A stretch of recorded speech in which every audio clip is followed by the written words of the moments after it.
সংবিধানের পঞ্চদশ সংশোধনী কেন অবৈধ নয় তা জানতে চেয়ে রুল জারি করেছেন আদালত। সোমবার এক রিট আবেদনের শুনানি নিয়ে বিচারপতি নাইমা হায়দার ও বিচারপতি কাজী জিনাত হকের দ্বৈত হাইকোর্ট বেঞ্চ এ আদেশ দেন। আদেশে আগামী 4 সপ্তাহের মধ্যে বিবাদীদের রুলের জবাব দিতে বলা হয়েছে। সংবিধানের পঞ্চদশ সংশোধনীর মাধ্যমে বাতিল হয় তত্ত্বাবধায়ক সরকার ব্যবস্থা। ওই সংশোধনীর মাধ্যমে সংসদের মেয়াদ শেষ হওয়ার আগের 90 দিনের মধ্যে এবং সংসদ বহাল রেখে দলীয় সরকারের অধীনে জাতীয় নির্বাচন অনুষ্ঠানের বিধান করা হয়।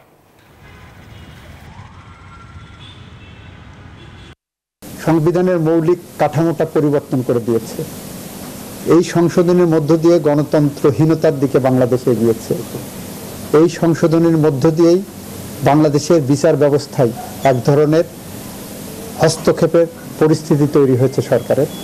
এই জায়গাগুলোর থেকে সরকার হয়তো যারা পিটিশন করেছেন তারা দীর্ঘদিন ধরে কনসাস সিটিজেন হিসাবে বাংলাদেশের তাদের ভয়েস রেজ করেছেন, সেই জায়গা থেকে তারা করেছেন। আমরা এটা এক্সামিন করে দেখে আমরা এইটার ব্যাপারে সিদ্ধান্ত নেব। দর্শকের বিষয়ে কথা বলতে আমাদের সঙ্গে ভার্চুয়ালি যুক্ত হচ্ছেন বিএনপির আইন বিষয়ক সম্পাদক ব্যারিস্টার কায়সার কামাল।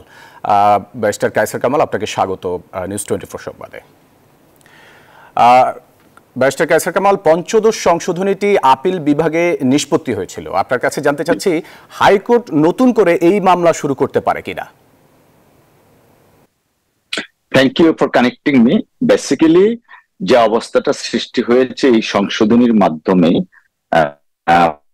আমাদের লার্নেড অ্যাটর্নি জেনারেল সাহেব যথার্থই বলেছেন, আমাদের সংবিধানের যে কাঠামো আছে, অর্থাৎ যে মহৎ উদ্দেশ্য নিয়ে এদেশের মানুষ প্রাণ দিয়ে স্বাধীনতা অর্জন করেছেন, সেই স্বাধীনতা এবং গণতন্ত্রের উপর এই সংশোধনীর মাধ্যমে সরাসরি হামলা করা হয়েছে।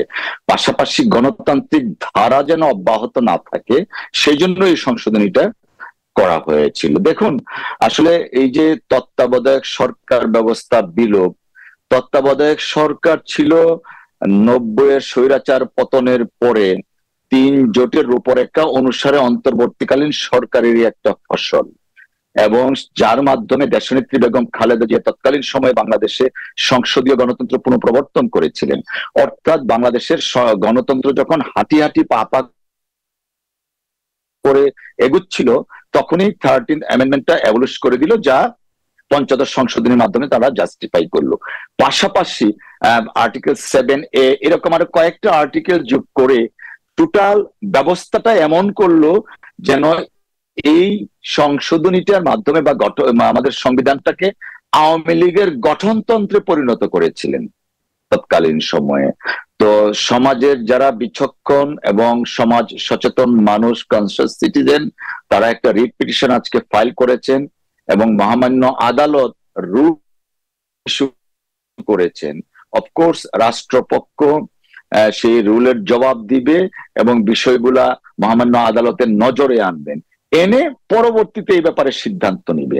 তারপরে আরেকটা জিনিস একটু সকলেরই আমরা মনে রাখবো, যে সংবিধানের জন্য কিন্তু দেশ বা মানুষ নয়, মানুষ এবং দেশ হচ্ছে, মানুষ এবং দেশের জন্য সংবিধান।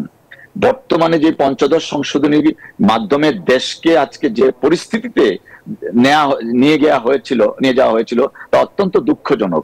এক ব্যক্তি এবং এক দলের শাসনকে চিরস্থায়ী করার জন্যই সংশোধনী করা হয়েছে, কাটাছেড়া করে এমন একটা অবস্থায় নেওয়া যাওয়া হয়েছে যা আওয়ামী লীগের গঠনতন্ত্র, যে কারণেই এই জি। ব্যারিস্টার কায়সার কামাল, আপনাকে ধন্যবাদ আমাদের সাথে যুক্ত হবার জন্য। 100% কপার কন্ডেন্সারে তৈরি ভিশন ফ্রিজ, তাই গুণে মানে অটুট থাকে বছরের পর বছর।